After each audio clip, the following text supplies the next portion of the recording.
Dans la suite de ce tutoriel, nous allons voir comment enlever de la matière sur une pièce existante afin, dans notre cas, de faire les trous pour l'objectif de la caméra et le trou pour les fils. On se rappelle de la première règle sur SolidWorks, je ne peux pas dessiner dans le vide. Donc là où je veux dessiner mon trou, je clique sur la face voulue, ici par exemple sur le fond.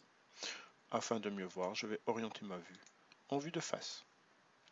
Maintenant, je vais pouvoir dessiner le trou pour l'objectif. Je vais positionner ce trou n'importe où, à n'importe quelle dimension. Puis avec l'outil cotation intelligente, on va pouvoir donner les cotations à ce trou.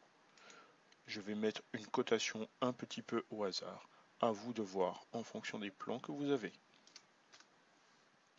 Et on va valider. Ce trou est placé n'importe où.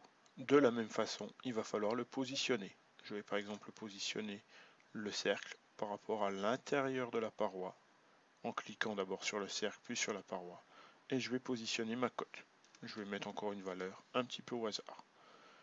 Je vais cette fois pareil positionner le cercle par rapport au bas de la coque. Donc je clique, je déplace. Et on va mettre un peu plus, on va mettre 30 par exemple.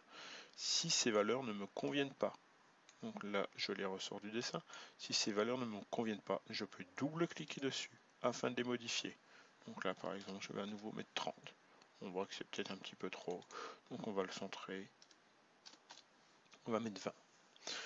Voici pour la première étape. Donc la première étape, nous avons dessiné en 2 dimensions. Toutes les cotations sont données.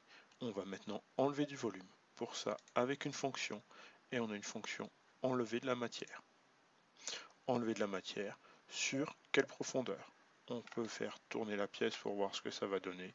Sinon, on peut mettre à travers tout pour être sûr que la matière enlevée traverse toute la pièce.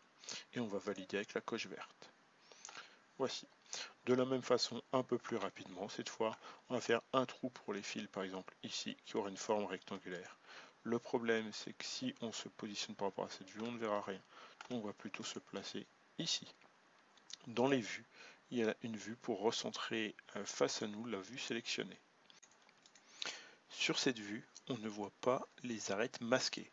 SolidWorks nous propose cette option en sélectionnant ici, afficher les lignes cachées. On voit cette fois que l'intérieur de la coque est visible et les traits masqués sont représentés en pointillés. On va pouvoir dessiner le rectangle pour laisser passer les fils de la caméra. Je vais tracer donc un rectangle sur la face du dessus. Je vais lui donner des dimensions, donc des cotations avec l'outil cotation intelligente. Encore une fois, je mets des dimensions un petit peu au hasard. On va pouvoir cette fois positionner ce rectangle à un endroit précis en cliquant d'abord sur le côté puis sur l'intérieur de la coque. Ici on va mettre 10 mm par exemple et par rapport à l'intérieur ici on va mettre l'intérieur ici où cette fois on va mettre une cotation de 20 mm par exemple. Voici. On va pouvoir enlever de la matière. Une fois qu'on a terminé notre première étape, enlever de la matière, fonction, enlever de la matière ici. On n'hésite pas à tourner la pièce pour voir un petit peu ce que ça va donner. Avec une profondeur ici et on peut valider. Pour remettre notre pièce en vue intégrale en 3D, voilà. Voici ce que donne notre pièce. Donc on a enlevé 2 fois de la matière sur cette pièce.